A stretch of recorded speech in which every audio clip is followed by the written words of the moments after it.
ہے، اس کے اندر عدل کی خوبی رکھی ہے، اس کے اندر علم کا کمال رکھا ہے۔ عدل و علم کے ایسے کمالات اس کے اندر موجود ہیں کہ آسمان و زمین کی ساری کائنات اس کی خادم اور یہ سب کا مخدوم نظر آتا ہے۔ لیکن ہم ساری نعمتوں کا جب جائزہ لیتے ہیں تو تین نعمتیں سب سے عظیم الشان نظر آتی ہیں۔ ایک بیت اللہ کی نعمت، دوسری رسول اللہ کی نعمت اور تیسری کتاب اللہ کی نعمت۔ یہ تین نعمتیں ایسی عطا فرما دی ہیں کہ ساری کائنات کی نعمتیں اس کے سامنے پیش ہو جاتی ہیں۔ بیت اللہ کی نعمت اللہ نے عطا فرما دی کہ اپنا گھر آسمانوں سے اتار کے زمین پر رکھ دیا، اور اپنا گھر رکھنے کا مطلب یہ ہے کہ میری تجلیات اور میری روحانیت کے سارے مراتب کی توجہ اس گھر پر ہے۔ جس سے اس گھر کا طواف کر لیا بس اس کو قرب و منزلت کی وہ منزلیں مل گئی جو ساری زندگی اس کا تصور نہیں کر سکتا۔ اور حدیث میں آتا ہے کہ اللہ تبارک و تعالی روزانہ بیت اللہ پر 120 نعمتیں نازل کرتے ہیں، 120 نعمتیں، اور وہ 120 نعمتیں بیت اللہ پر اتر کر پھر پوری کائنات کے اندر تقسیم ہوتی ہیں، اور ان میں سے حصہ پوری کائنات ہوتا ہے۔ تو روحانیت کا عظیم الشان مرکز اللہ تبارک و تعالی نے دنیا کے اندر اتار دیا۔ اور پھر رسول اللہ کی نعمت ہے، اللہ کا ایسا رسول ہمیں عطا فرما دیا ہے کہ کائنات انسانی کے سارے انبیاء کرام اس پر ایمان لا رہے ہیں۔ اور قرآن کریم میں اللہ تبارک و تعالیٰ پابند کر رہے ہیں کہ تم سب میرے اس حبیب پر ایمان لے کے اللہ تو نبی والا اے سارے نبیوں تم مجھ پر عہد کرو کہ اقرار کرو کہ تم میرے اس آنے والی حبیب پر ایمان لاتے ہو۔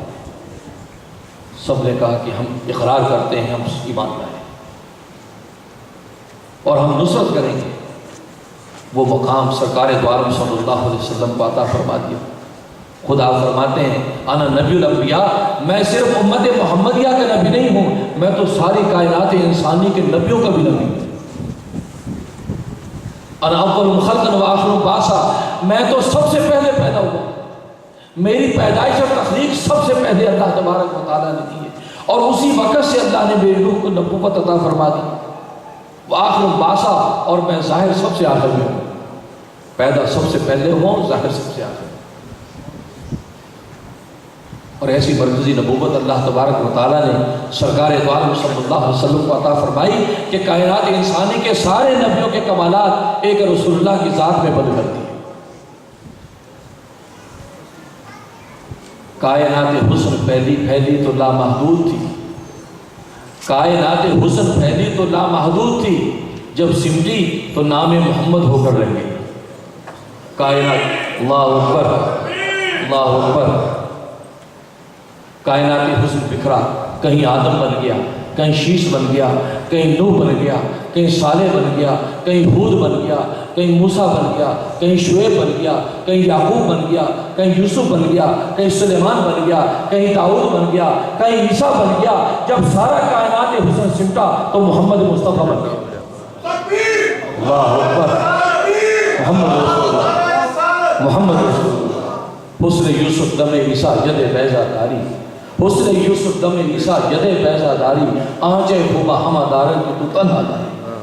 ساری کائنات انسانی کے کمالات ایک محمد مصطفیٰ کی ذات میں بدل گئے، اور وہ نبی ہمیں عطا کر دیا گیا، اس امت محمدیہ کو عطا کر دیا کہ جس امت محمدیہ پر جبرائیل امین جیسا ملائکہ کا سردار رشا کرتا ہے۔ معراج کے موقع پر رسول اللہ جب عرش معلیٰ کی طرف جانے لگے ہیں تو جبرائیل درخواست کر رہے ہیں، اے اللہ کے حبیب، اللہ تعالیٰ سے یہ درخواست منظور کر لیجئے کہ کل روز قیامت میں جب آپ کی امت پل صراط سے گزرے تو اپنے کندھوں پر بٹھا کر آپ کی امت کو سوار کراؤں۔ میری یہ درخواست ہے۔ رسول اللہ صلی اللہ علیہ وسلم عرش معلیٰ پر پہنچے، عرش پر قدم رکھنے سے پہلے جوتے اتار دیے، عرش کانپنے لگا۔ رب ذوالجلال پوچھتے ہیں عرش تو کیوں کانپتا ہے؟ کہا کہ رب ذوالجلال آپ مجھے پوچھتے ہیں میں کیوں کانپتا ہوں جبکہ تیرے حبیب نے جوتے اتار دیے۔ پوچھا ہے میرے حبیب تو نے جوتے کیوں اتارے ہیں؟ رسول اللہ صلی اللہ علیہ وسلم نے فرمایا کہ اے رب ذوالجلال، موسیٰ علیہ السلام جب وادی مقدس کے اندر داخل ہونے لگے تھے تو آپ نے کہا تھا یا موسیٰ فخلعن علیک انک بالوادی المقدس طویٰ، اے موسیٰ جوتے اتار دے، تو مقدس وادی کے اندر داخل ہو رہا ہے۔ تو میں نے سوچا اس مقدس وادی سے پہلے موسیٰ سے جوتے اتروائے تھے تو عرش معلیٰ سے، عرش الہی سے مقدس کون سا مقام ہوگا، لہذا میں نے پہلے سے جوتے اتروائے۔ اللہ تعالیٰ کیا فرماتے ہیں؟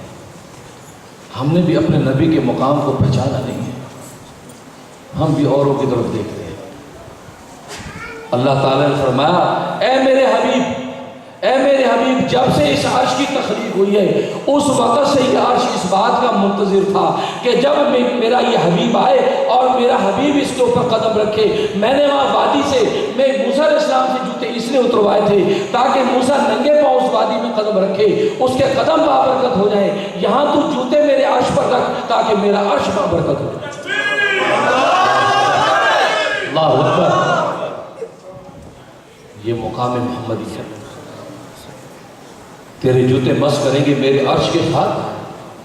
اس لیے علماء اہل سنت کا یہ عقیدہ ہے کہ رسول اللہ صلی اللہ علیہ وسلم کے جسد عطر کے ساتھ مدینہ کی جو خاک مس کر رہی ہے، زمین کا جو ٹکڑا رسول اللہ صلی اللہ علیہ وسلم کے جسم کے ساتھ لگا ہوا ہے وہ عرش الہی سے بھی افضل ہے۔ اہل سنت والجماعت کا حق عقیدہ ہے، عرش الہی سے بھی افضل ہے وہ حصہ زمین کا جہاں رسول اللہ صلی اللہ علیہ وسلم آرام فرما رہے ہیں۔ یہ وہ مقام، سارے انبیاء آپ کے مقتدی، آپ سب کے مقتدا ہیں۔ اللہ سے ہم کلامی ہوئی، بات کر کے فارغ ہوئے ہیں، اللہ تعالیٰ خود پوچھتے ہیں اے میرے حبیب، جبرائیل نے کوئی درخواست دی تھی تمہیں یاد بھی نہیں؟ اللہ کی شفقت دیکھی۔ رسول اللہ نے فرمایا اے رب ذوالجلال، آپ دانا بینا ہیں، آپ سمیع و بصیر ہیں۔ ہاں جبرائیل نے یہ درخواست دی تھی کہ وہ اپنے کندھوں پہ سوار کر کے میری امت کو پل صراط سے گزارے گی۔ اللہ تعالیٰ کیا فرماتے ہیں اے میرے حبیب، میں نے تیری امت کی خاطر اس کی درخواست کو منظور کر دیا، کیونکہ امت تیری ہے، مجھے تیری امت سے پیار ہے، تیری نسبت سے۔ اس لیے قرآن میں اللہ نے کہا قل، اے پیغمبر انسانوں سے کہہ دیجئے قل ان کنتم تحبون اللہ فاتبعونی، اگر تم اللہ سے محبت کے دعوے دار ہو، تمہیں اللہ سے اگر واقعی سچی محبت ہے تو تم میرے اس حبیب کی اتباع کرو، اس کی سنتوں پر عمل بیٹھو۔ وہ کھاتے کیسے ہیں، پیتے کیسے ہیں، چلتے کیسے ہیں، رفتار گفتار کیا ہے، اخلاق و کردار کیا ہے، نشست و برخاست کیا ہے، ایک ایک اداؤں کو دیکھ کر جو امت اپنے اندر اے محبوب تیری اداؤں کو پیدا کر دے گا، یحببکم اللہ، اللہ فرماتے ہیں میں اس سے محبت کرنے لگ جاؤں۔ اللہ کا محبوب بننا ہے تو اس کے محبوب کی اداؤں پہ بننا ہے۔ اتنا اونچا مقام سرکار دو عالم صلی اللہ علیہ وسلم کو عطا فرمائے۔ تو دوسری بڑی نعمت رسول اللہ کی ذات کی ہے، اور رسول اللہ کی ذات حقیقت میں سب سے بڑی نعمت ہے، اس لیے کہ سرکار دو عالم صلی اللہ علیہ وسلم کی برکت سے، ان کے وجود مسعود کی برکت سے پوری کی پوری کائنات انسانی کو وجود عطا کیا ہے۔ اس لیے معراج کے موقع پہ اللہ تبارک و تعالیٰ نے سرکار دو عالم صلی اللہ علیہ وسلم سے فرمایا لولاک لما خلقت الافلاک، اے پیغمبر، اے میرے حبیب، اگر میں تجھے پیدا نہ کرتا تو آسمان و زمین کی تخلیق نہ کرتا، تیری وجہ سے میں نے ساری کائنات پیدا کی، آپ ساری کائنات کی وجہ تخلیق ہے۔ تو سب سے بڑی نعمت رسول اللہ کی ذات، اور آپ کے واسطے سے تیسری نعمت ملی جس کو کہتے ہیں کتاب اللہ کی نعمت۔ اللہ تبارک و تعالیٰ نے اپنے کلام کی نعمت عطا فرمائی، اور قرآن میں کہہ دیا انا انزلناہ فی لیلۃ القدر، ہم نے اس قرآن کریم کو لیلۃ القدر میں اتارا، اور لیلۃ القدر رمضان میں، شہر رمضان الذی انزل فیہ القرآن، ہم رمضان کا مہینہ کسے کہتے ہیں؟ یہ وہ مہینہ ہے کہ جس کے اندر قرآن اتارا گیا۔ یہاں فرما رہے لیلۃ القدر میں اتارا، یہاں فرمایا کہ رمضان میں اتارا، معلوم ہوا کہ لیلۃ القدر رمضان میں۔ اب رمضان میں کون سی رات ہے؟